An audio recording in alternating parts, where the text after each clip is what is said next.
picture my coworker had sent me was that of a patient, though I was barely able to recognize him. I only managed to recognize him by the color of his one remaining eye. The other was hidden behind a lump of bulging flesh right above his brow. A blue iris, but with corners bloodshot and turned black by the contagion contained within we'd unwittingly administered to people like him, thinking we were vaccinating them against the virus plaguing the world. In our attempt to destroy one virus, we ended up creating a far more terrible one to take its place. Although the patient's body still held onto a humanoid shape, the proportions had become distorted. The purple rashes around his body had become swollen into lumps of bleeding muscles under the skin that jutted out from his disproportionately thin frame.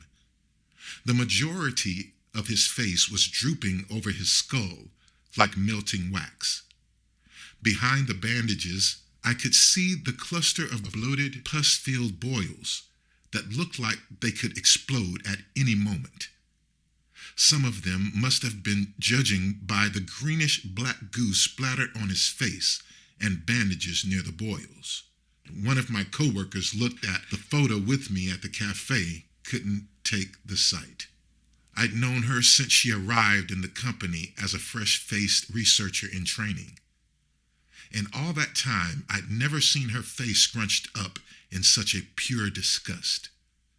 She vomited her lunch all over the cafe floor, drawing the attention of the few other patrons. I resisted the urge to join her. A concerned member of the cafe staff came up to us to ask what was wrong. I quickly pocketed my phone and ushered my sick coworker outside while making some excuse about her not feeling well. The rest of my coworkers paid for the food with shaky hands and a distracted apology. We walked wordlessly into the nearest alleyway, looked around us to check for security cameras or any potential onlookers, and immediately had a collective mental breakdown. Some of us let out our lunches into a nearby dumpster.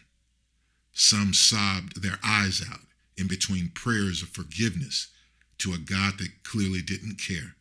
I simply curled up into a ball in a corner of the dead end and thought about where we all went wrong. We were all doctors. We all went to school for medicine and studied our brains out to earn our degrees. And when we graduated, we swore an oath to do no harm and to always act with the best interest of our patients in mind, no matter who they were. It was an oath that we'd all broken the moment we agreed to go along with Dr. Matthews' plan for the selfish sake of our own careers.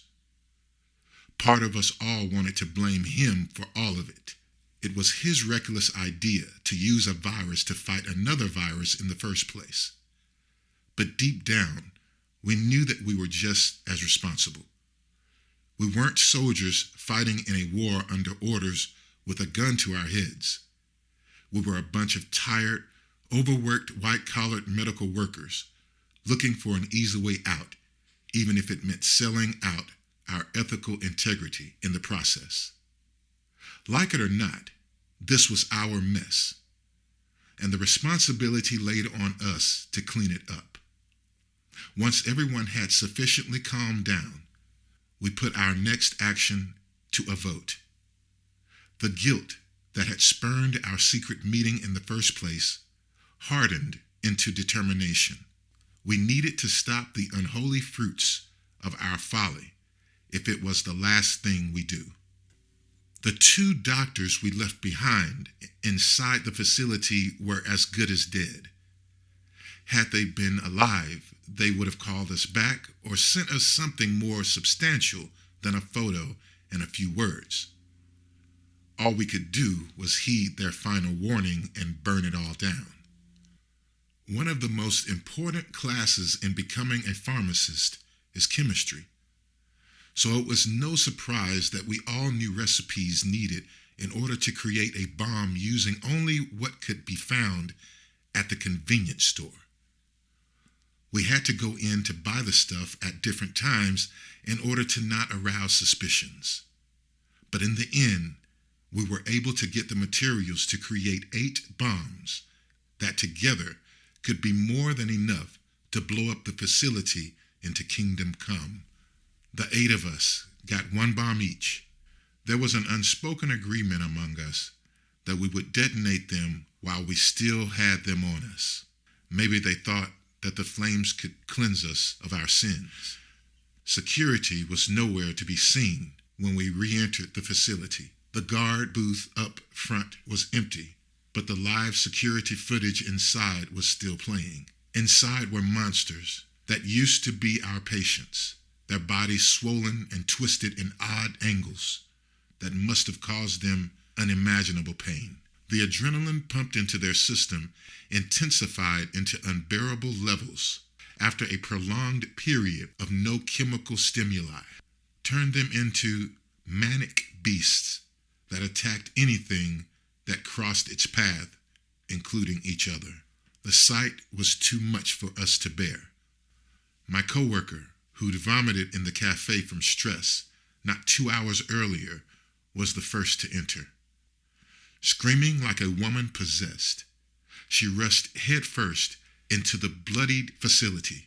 The rest of us could only stare at her back in surprise as she disappeared behind the heavy facility doors. We only snapped out of our stupor when we heard the homemade explosion go off. One by one, my colleagues, the men and women I'd worked with for years, hoping to heal the world of its ills, ran willingly into the jaws of death.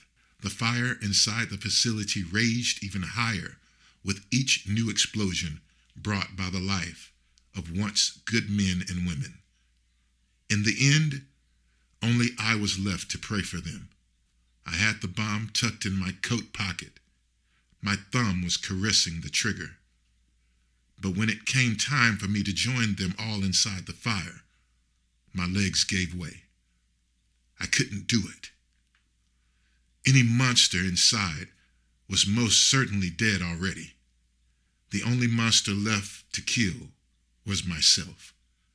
But I hesitated. Something about it just wasn't right. There was one monster that would have escaped his fate if I'd died then, and I just couldn't accept that. So here I am, sitting in Dr. Matthews' house, waiting for him to come home. It wasn't easy salvaging his employee file from the burning facility's database, but I managed. I had to break into the house through the back window. I'll be dead before this day is over, along with Dr. Matthews himself. My thumb was fiddling with the trigger of my homemade bomb as I recorded this. The moment Dr. Matthews enters his home, I'll press it and bring us both to where we belong. I know I'm going to burn in hell for my part in what happened, but I'm going to make damn sure that he'll be there burning with me.